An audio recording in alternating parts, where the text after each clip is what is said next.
Mom threw away my things while I was at Grandpa's funeral to give my room to her stepdaughter. But Grandpa left the house to me in his will, so now I packed her bags and put them out the door. Her reaction was, "My earliest memories are filled with the warmth of my father's smile and the comfort of our small rented apartment." I'm Carla, and until I was 13, my life was nothing but ordinary in the best possible way. My dad, James, was the kind of father who made everything an adventure. Even though we lived in a modest apartment, he turned our tiny balcony into a fairy garden and our living room into a fort during rainy weekends. Mom, Sarah, was different, more reserved, always dreaming of a bigger house and a grander life.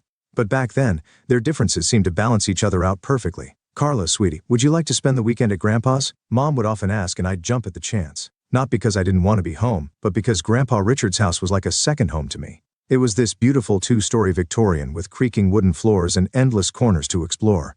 "Your mother needs her alone time with your father," Grandpa would explain with a knowing smile when I'd arrive at his doorstep, "and I need my time with my favorite granddaughter." I was a perceptive child, more than the adults around me realized. I understood that Mom sometimes needed space, that she and Dad had their own relationship to nurture. It didn't hurt me. If anything, it made me feel mature. Plus, those weekends with Grandpa were precious. He'd tell me stories about Dad's childhood, teach me about managing money — he was a retired bank manager — and make the best pancakes in the world. "You know, Carla," he told me once while we were having breakfast on his porch, "your mother dreams of a house like this. But you know what's more important than a big house? A home filled with love." I nodded, understanding even at that young age. Our apartment might have been small, but it was filled with love. Dad would come home from his job at the insurance company, swing me around in his arms, and pepper Mom with kisses until she laughed despite herself. Those moments made our tiny space feel infinite, but life has a way of changing when you least expect it. I was 13 when Dad started losing weight rapidly. At first he joked about it, saying he was finally getting in shape, but his eyes told a different story. The doctor's visits became more frequent, and Mom's face grew increasingly worried. "It's just a phase," Dad would say, ruffling my hair weakly. "I'll be back to my old self in no time," but he wasn't. The disease, aggressive pancreatic cancer, consumed him like a wildfire. Within months, my strong, vibrant father became a shadow of himself. I watched helplessly as Mom tried to hold everything together, but I could see her crumbling inside. The last conversation I had with Dad is forever etched in my memory. He was lying in his hospital bed, his hand barely strong enough to hold mine. "Take care of your mom for me, princess," he whispered. "And let Grandpa guide you. He's wiser than all of us combined." The year after Dad's death felt like living in a fog. Mom spiraled into such deep depression that she could barely look at me. I guess I reminded her too much of him. Thank goodness for Grandpa Richard. He became my rock, my safe harbor in the storm that our lives had become. Living in Grandpa's house wasn't just a temporary solution anymore. It became my new normal. Every morning I'd wake up in what used to be Dad's old room, surrounded by his childhood photos and trophies. Grandpa made sure I kept up with school, helped me with homework, and tried his best to fill the void both my parents had left, one through death, the other through grief. Mom would call occasionally, but her voice always seemed distant, detached. Her visits were even rarer, quick stops where she'd barely meet my eyes before rushing off again. I learned to stop expecting more. Then, exactly 1 year and 2 months after Dad's death, everything changed. Mom showed up at Grandpa's door one sunny Saturday morning, and I almost didn't recognize her. Gone was the grieving widow in black, replaced by someone wearing a bright yellow dress and sporting a new haircut. Her face was glowing with unhappiness. "Parla, sweetie, pack your things, you're coming home," she announced, bouncing on her heels like a teenager. I looked at Grandpa confused. He seemed just as surprised as I was. The drive back to our apartment was filled with Mom's cheerful chatter about everything and nothing. It was like sitting next to a stranger who happened to look like my mother. But the real shock came when we walked through our apartment door. There, in our small living room, stood a tall man and a girl who looked about 3 years younger than me. They both smiled awkwardly as Mom practically danced to their side. "Carla, meet Robert and his daughter Emma. Robert is my fiancé, and Emma will be your new sister. We're getting married soon." Mom beamed, clutching Robert's arm. The room started spinning. "What? When did this happen?" "Oh, we've been dating for a while now." Mom waved her hand dismissively. "I didn't tell anyone about our relationship. You know how people can get jealous and judgmental. It was better this way." I stumbled to my old room, barely registering that it had been redecorated. With trembling hands, I pulled out my phone and called Grandpa. He answered on the first ring. "Mom has a fiancé," I whispered into the phone. "She's getting married and didn't tell anyone. There's a man here and his daughter." Grandpa arrived within 20 minutes. I could hear the conversation from my room as he confronted Mom. "Sarah, how could you do this without telling anyone? Without telling your own daughter?" "Dad, I'm happy for the first time in forever." Mom's voice was defensive. "I've decided to start fresh, to live again." James would want that. He wouldn't want me to waste away in depression forever. There was a long pause before Grandpa spoke again, his voice heavy with resignation. "I hope you'll be happy, Sarah. Just, don't forget you have a daughter who needs you too." The 3 months before the wedding were like living in some twisted alternate reality. Our small apartment felt even more cramped with 4 people instead of 2, but that wasn't the worst part. What really got to me was watching Emma, my soon-to-be stepsister, wrap my mother around her finger. "Mom, can you help me with my hair?" Emma would say, and my mother would drop everything, including our conversation, to assist her. The way she said "Mom" made my skin crawl, especially since she'd only known my mother for a few months. Mom seemed blind to everything except Emma. When Emma mentioned she loved ballet, Mom immediately signed her up for private lessons, something I'd begged for years ago but was told we couldn't afford. When Emma complained about her old phone being too slow, Mom bought her the latest iPhone model. When Emma wanted to redecorate her side of the bedroom we now shared, Mom took her shopping and spent 100% of dollars on new bedding, curtains, and decorations. "Your sister needs to feel welcome here," Mom would say whenever I tried to point out the disparity in treatment. "Stepsister," I'd correct her, "and I need to feel welcome too." She'd just shake her head and walk away. The wedding day itself was a modest affair at a local venue, but Mom glowed with happiness. I stood there in my bridesmaid dress, watching as she fussed over Emma's hair and makeup, barely sparing me a glance. Throughout the ceremony and reception, Mom kept Emma close, holding her hand, introducing her to everyone as my beautiful daughter. I might as well have been a waitress for all the attention I received. Grandpa gave them a check for $5,000 as a wedding gift, a generous amount by any standard, but I overheard Mom's reaction when she cornered him by the restrooms. "Really, Dad? A check?" she hissed, her face flushed from champagne and anger. "I was counting on you giving us your house. We're a proper family now. We need the space. That apartment is too small for 4 people. Grandpa remained calm, though I could see the disappointment in his eyes. "Sarah, you're rushing everything. First the sudden engagement, now this? That house isn't just property to be handed over on a whim. Besides, it's where Carla spends half her time now." "Oh, so that's it? You're playing favorites now?" "No, I'm being practical. And maybe you should be too." I slipped away before they could notice me, but the conversation haunted me. My mother had changed so much that I barely recognized her anymore. She'd created this new perfect family in her mind, with Emma as the star child and Robert as the ideal husband. There didn't seem to be any room left for me. So I did what any unwanted person would do. I spent more and more time at Grandpa's house. At least there, I didn't have to pretend to be happy about being replaced. 4 years have passed since that moment, and I was about to graduate from high school. Living in that apartment had become a masterclass in avoiding conflict. I'd learned to be quiet, to take up as little space as possible, to spend most of my time either in my room or at Grandpa's. One evening, during our weekly family dinner, another exercise in pretending we were one big happy family, I decided to share my plans for the future. "I've been accepted to State University," I announced, trying to keep my voice steady. "I want to study finance and business management." The silence that followed was deafening. Mom put down her fork, exchanged a look with Robert, and cleared her throat. "Actually, Carla, I think it would be better if you started working after graduation. College isn't necessary for everyone." I stared at her, bewildered. "What are you talking about? Dad set up a college fund for me before he died. He always wanted me to get higher education." Mom shifted uncomfortably in her chair. "About that fund, Robert and I have been talking, and we think it would be better to save that money for Emma's education. She's incredibly talented, you know, top of her class and everything. She'll need a good university education to reach her full potential." Robert nodded sagely. "Emma has shown remarkable aptitude in her studies. It would be the right thing to do, Carla. You could work for a few years, save up, and then go to college if you still want to." I felt like I'd been punched in the stomach. The college fund, the last gift my father had arranged for me, they wanted to take that too? "That money is mine," I said, my voice shaking with anger. "Dad left it specifically for my education. You can't just give it to Emma." "Don't be selfish, Carla." Mom's eyes filled with tears. "Emma is your sister, stepsister." I stood up so quickly my chair fell backward. "And that money is the last thing I have from Dad. You've given her everything else, my room, your attention, your love. But you can't have this. I won't let you take it. How dare you?" Mom was crying now, but I could see the manipulation in her tears. "After everything we've done for you, Emma needs." "Emma needs? What about what I need? What about what Dad wanted for me?" The argument ended with doors slamming and tears, mostly Mom's, as she wailed about my selfishness. After that night, the apartment became even more hostile. No one spoke to me unless absolutely necessary. Emma would smirk whenever she passed me in the hallway, and Robert wouldn't even look in my direction. When graduation day came, I wasn't surprised to find only Grandpa in the audience. He cheered loud enough for 4 people when they called my name, and his proud smile meant more to me than anything my new family could have offered.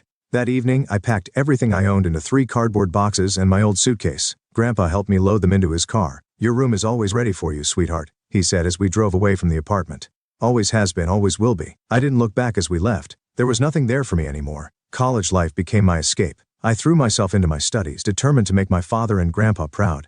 The business and finance courses fascinated me, and I found myself excelling in ways that would have made Dad smile. Every evening I'd call Grandpa to share what I'd learned.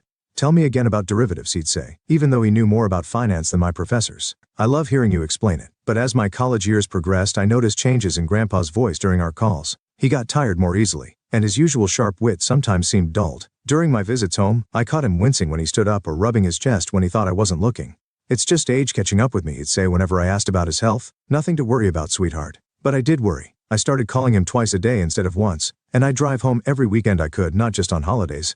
We'd sit in his kitchen drinking tea and talking about everything and nothing, just like we used to. Sometimes I'd catch him looking at me with such intense love that it made my throat tight. It was the middle of my final semester when Mom called. I almost didn't answer. It was the first time she'd called in 4 years, but something made me pick up. "Grandpa died last night," she said, her voice flat and emotionless. "The funeral is on Thursday at 2 p.m., Hartford Funeral Home." The phone slipped from my hand. I don't remember much of what happened next, just that my roommate found me curled up on the floor sobbing uncontrollably. Thursday came too quickly and not quickly enough. The funeral home was exactly the kind of place Grandpa would have chosen, understated but elegant, with large windows letting in natural light. I arrived early, my black dress feeling too tight, my skin too sensitive, everything wrong because Grandpa wasn't there to make it right. I expected to see Mom and her family, but they weren't there. Instead, Mr. Harrison, Grandpa's friend from his banking days, was organizing everything.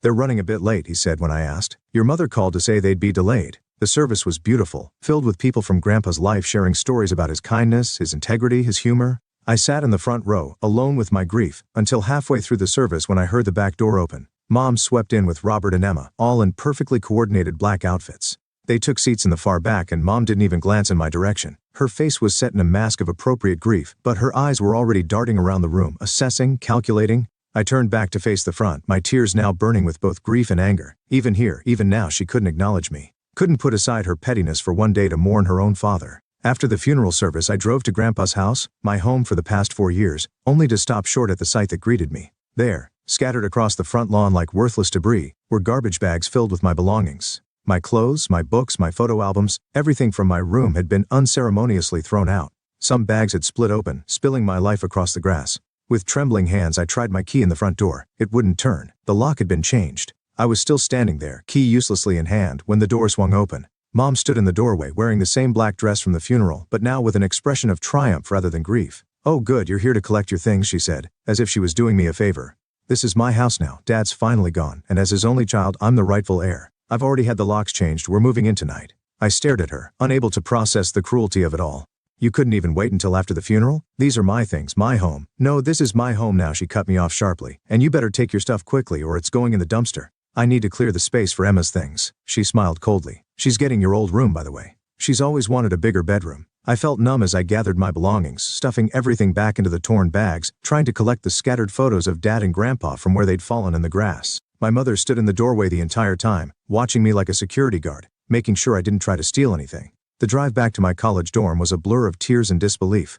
My roommate helped me carry everything up, not asking questions when she saw my state. A week later, I received a call from a law firm. "Miss Johnson? This is Mr. Anderson from Anderson & Partners Law Firm. I'm your grandfather's notary. We need you to come in for the reading of his will. Would Thursday at 10 a.m. work for you?" I agreed, though I couldn't see the point. Mom had made it clear she was the heir to everything. When I arrived at the notary's office that Thursday, Mom, Robert, and Emma were already there, seated like royalty in the leather chairs. Emma was examining her manicure, while Robert scrolled through his phone. Mom's eyes narrowed when she saw me. "What are you doing here?" she asked loudly enough for everyone in the office to hear. "You're clearly not needed for this. We're handling family business." Mr. Anderson adjusted his glasses and began reading from the document in front of him. "I, Richard James Mitchell, being of sound mind and body, declare this to be my last will and testament." He started with the formal language, but I saw Mom already smiling triumphantly. That smile froze when Mr. Anderson continued. "To my beloved granddaughter, Carla Johnson, I leave my house at 1542 Oak Street, along with all its contents, and my entire savings account containing $475,000. The room went deadly silent for a moment. Then Mom's voice shattered it. "What? This can't be right." She snatched the document from Mr. Anderson's hands, her eyes scanning frantically. "Where's my part? I'm his daughter." Mr. Anderson calmly retrieved the will. "Mrs. Waters, your father's wishes are quite clear. He leaves everything to Miss Carla Johnson. There is no provision for you in the will. This is impossible." Mom's face had turned scarlet. She manipulated him. She poisoned him against me. "I'll sue. I'll contest this will." "The will is ironclad," Mr. Anderson stated firmly. "Your father had it properly witnessed and notarized 6 months ago. He was of completely sound mind, as attested by his doctor. Any attempt to contest it would be futile and expensive." Mom's strategy suddenly shifted. The rage in her eyes transformed into tears as she turned to me. "Carla, sweetie, please," she pleaded, her voice honey-sweet now. "We've already given up our apartment. We moved everything out yesterday. We have nowhere to go. You can't just throw us out on the street. We're family." I stood up, holding the folder Mr. Anderson had just handed me. Inside were the deed to the house, ownership transfer documents, and all the legal paperwork confirming my ownership of the property. "Family?" I asked quietly. "Like how you threw my belongings onto the lawn before Grandpa was even in his grave. Like how you tried to steal my college fund. Like how you've treated me for the past 4 years? That was different. We were. This is your problem, not mine. I cut her off, turning to leave. I suggest you start looking for a new apartment. I drove straight to Grandpa's house, my house now, but I couldn't get in. I pulled out my phone and called a locksmith explaining the situation. When he arrived, I showed him my freshly notarized ownership documents. I'm the legal owner of this house, I explained, showing him the paperwork. I need you to open these locks and then change them to new ones. I want to be the only one with the keys. As the locksmith worked, I gathered up everything that belonged to Mom, Robert, and Emma, all the clothes they'd already unpacked, their toiletries from the bathrooms, Emma's posters she'd already stuck to my old bedroom wall. I loaded it all into garbage bags, just as they'd done with my things. When the locksmith finished and handed me the new keys, I dragged all their bags onto the front porch and arranged them neatly. The symmetry of the situation wasn't lost on me. Their belongings now sat where mine had been just days ago. As the sun began to set, I heard the familiar sound of Mom's car pulling into the driveway. I watched through the living room window, Grandpa's favorite spot to read his morning paper, as their reactions played out exactly as I'd expected. What is this? Mom's shriek could be heard clearly through the closed windows. Our things. All our things are outside. I opened the door, but stood firmly in the doorway as they approached. Mom's face was red with fury. Robert looked like he'd swallowed something sour, and Emma was already crying theatrical tears. How dare you? Mom stormed up the porch steps. We live here now. You can't do this to us. Actually, I can. This is my house now, legally and rightfully. You need to take your belongings and leave. We have nowhere to go. Emma wailed. You should have thought about that before giving up your apartment, I replied coolly. Not my problem. Mom tried to push past me into the house, but I stood my ground. Move, Carla. This is ridiculous. This is my father's house. No, it's my house now. And if you don't leave immediately with your things, I'm calling the police to report you for trespassing. After that, all these bags go straight to the dumpster. I pulled out my phone. Your choice, Mom. Just like you gave me a choice about my things a few days ago, remember? The next few minutes were filled with cursing and threats as they gathered their bags. Mom alternated between crying and screaming about how unfair it all was, while Emma kept saying, I'd regret this. Robert muttered under his breath about contesting the will. As they loaded the last bag into their car, Mom turned to me one final time. You're no daughter of mine.